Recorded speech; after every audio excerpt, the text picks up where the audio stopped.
مشاهدي الأفاضل، طيب الله أوقاتكم أينما كنتم بكل خير. أحييكم وأقدم نشرة أخبار المساء والمستهل بالعناوين.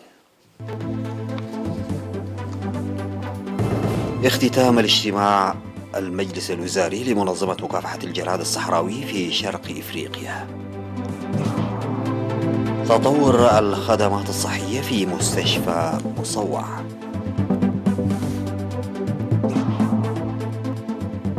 تنويع الزراعة يحقق نتائج مرضية في عدخالة. موسكو تتعهد بالرد على طرد الناتو لدبلوماسيها. غواصة نووية أمريكية تصطدم بجسم مجهول في المحيط الهادئ. مجلس الشيوخ الأمريكي يوافق على زيادة سقف الدين.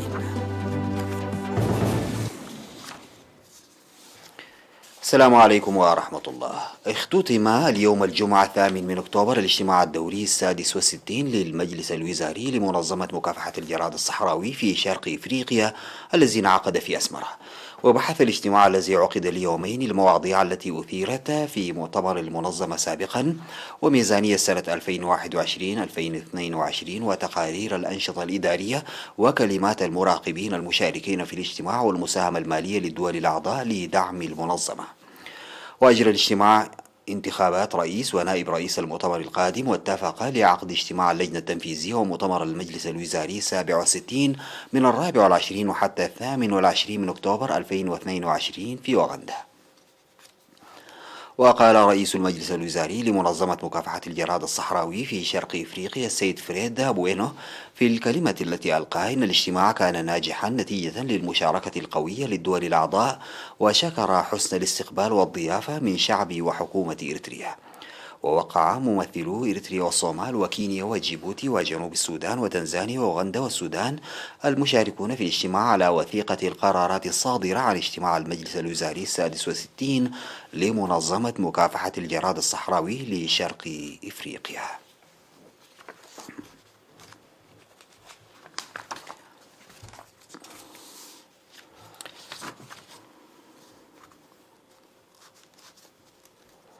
قال المدير الطبي لمستشفى قرار في مدينة مصوع الدكتور زموي مكنن إن المعدات التقنية الحديثة التي أدخلت للمستشفى تساهم بدور كبير في سرعة وتحسن الخدمات. وأوضح أن المعدات والكادر البشري أحدث تغييرا نوعيا في خدمات المستشفى، حيث يخدم المستشفى إلى جانب مديرية مصوع سكان مديريات قلعلو ودهلك وفرو وجزء من شعب. وأشار إلى ارتفاع الوعي الصحي وتوسع التغطية في التطعيم والنظافة البيئية وتطور متابعة الأمراض المعدية وغير المعدية، وذلك ساهم في تطور الخدمات الصحية. وذكر القيام بالمراقبة المستمرة للسيطرة على مختلف أمراض العيون التي تحدث نتيجة لمناخ إقليم شمال البحر الأحمر. وقد أجريت في الأشهر الستة الماضية عمليات العيون ل200 مواطن، ويوجد برنامج في النصف الثاني من هذا العام من 300 إلى 400 عملية جراحية. وأعرب عن ثقته في سد نواقص المستشفى قريبا للوصول إلى مستوى تقديم خدمات تضاهي عدد السكان.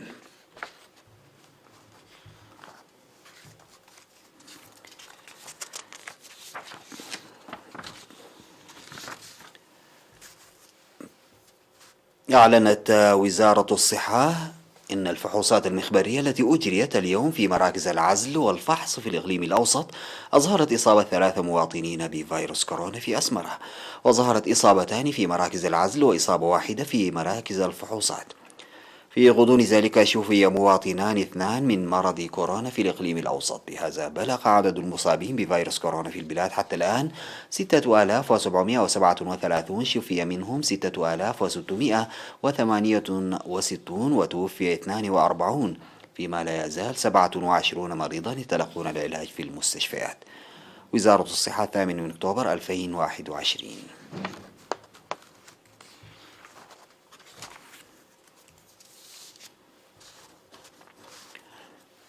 أفاد مكتب وزارة الزراعة في مديرية الدخالة بأن تنويع الزراعة إضافة إلى الهطول الجيد للأمطار ساعد في تحقيق نتائج مرضية. وأوضح مسؤول المكتب السيد نوغوسي ولد ميكائيل زراعة مساحة تبلغ 15765 هكتارا بالذرة والبقوليات والبذور الزيتية. وأشار إلى هطول الأمطار بمعدل بلغ أكثر من 662 ملم في المديرية، وبلغت معظم المزارع مرحلة الإثمار. وذكر امتلاء السدود والحفائر ونمو المراعي والمحميات لحصول المواشي على وفرة الماء والحشائش. وأوضح خبير تنمية النباتات السيد محرت أبهيلو أن التنويع الزراعي المتبع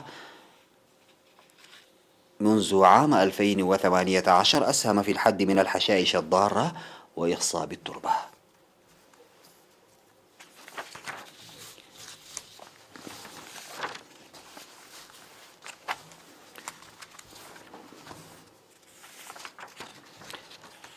بعد الفاصل سيداتي وسادتي أعود بالأخبار الخارجية.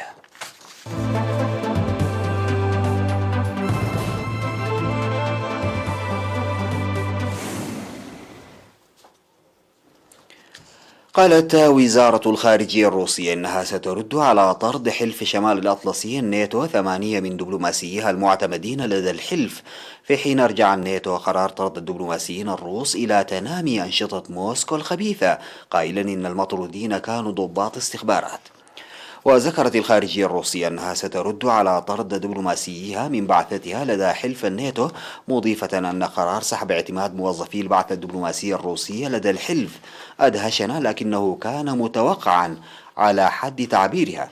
وقالت موسكو إن الناتو لم يقدم لها أي معطيات رسمية بشأن أسباب طرد الدبلوماسيين الروس من بروكسل حيث مقر حلف شمال الأطلسي. وكان ألكسندر غورشكو نائب وزير الخارجية الروسي اتهم الحلف بممارسة الازدواجية. وصرح المتحدث باسم الكرملين ديمتري بيسكوف أن قرار الناتو يقوض تماما آمال عودة العلاقات إلى طبيعتها واستئناف الحوار مع التكتل. وأضاف المسؤول الروسي أن هناك تناقضا في تصريحات مسؤولي الناتو بين رغبتهم في تطبيع العلاقات مع روسيا وما يفعلون.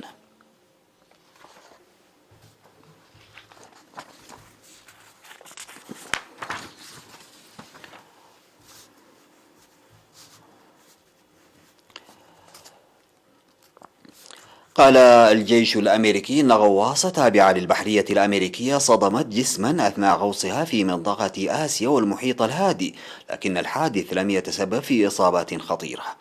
وأفاد بيان للبحرية أن الحادث وقع السبت الماضي وأن محطة الدفع النووي للغواصة لم تتأثر وما زالت تعمل.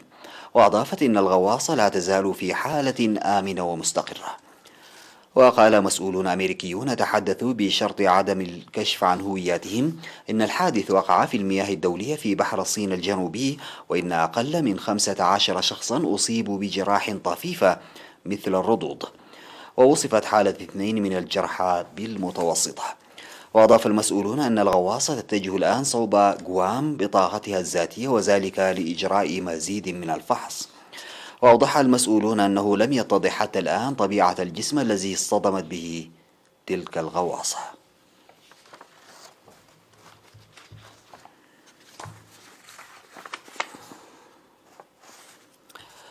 وفي شأن أمريكي آخر، أقر مجلس الشيوخ الأمريكي مشروع قانون يرفع سقف الدين العام للولايات المتحدة حتى مطلع ديسمبر، في إجراء مؤقت يجنب أكبر قوى اقتصادية في العالم خطر الوقوع لأول مرة في تاريخها في وهدة التخلف عن السداد.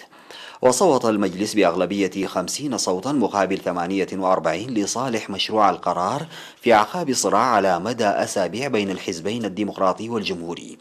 ويزيد التشريع سقف الدين الحالي البالغ 28.4 تريليون دولار بواقع 480 مليار دولار، وهو مبلغ من المتوقع أن ينفد بحلول 3 ديسمبر، وهو نفس اليوم الذي ينتهي فيه التمويل لمعظم البرامج الاتحادية بموجب إجراء لسد الفجوة تم إقراره هذا الشهر بعد مواجهة بين الحزبين أيضا.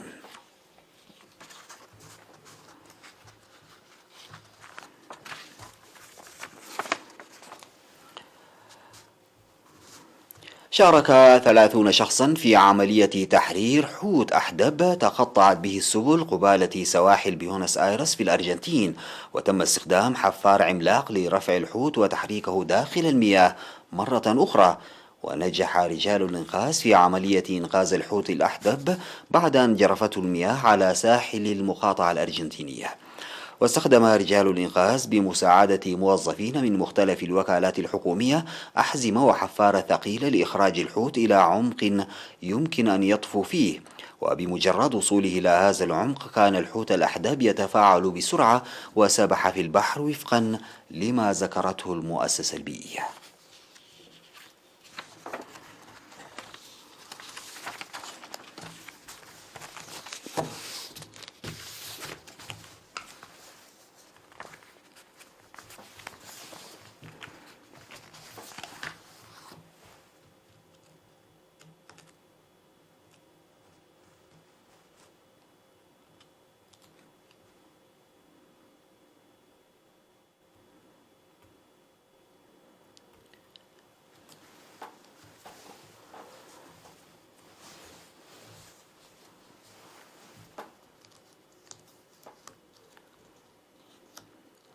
ختاما سيداتي وسادتي لنشرة أخبار المساء أعود فأذكر بعناوينها مرة أخرى. اختتام اجتماع المجلس الوزاري لمنظمة مكافحة الجراد الصحراوي في شرق إفريقيا. تطور الخدمات الصحية في مستشفى مصوع.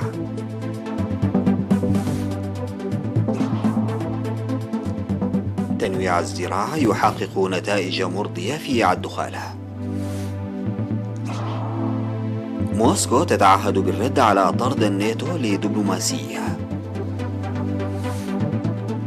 غواصة نووية أمريكية تصطدم بجسم مجهول في المحيط الهادئ. ومجلس الشيوخ الأمريكي يوافق على زيادة سقف الدين. انتهت نشرة أخبار المساء قدمتها لحضراتكم من الفضائية الإريترية. شكرا لمتابعتكم. السلام عليكم ورحمة الله تعالى وبركاته.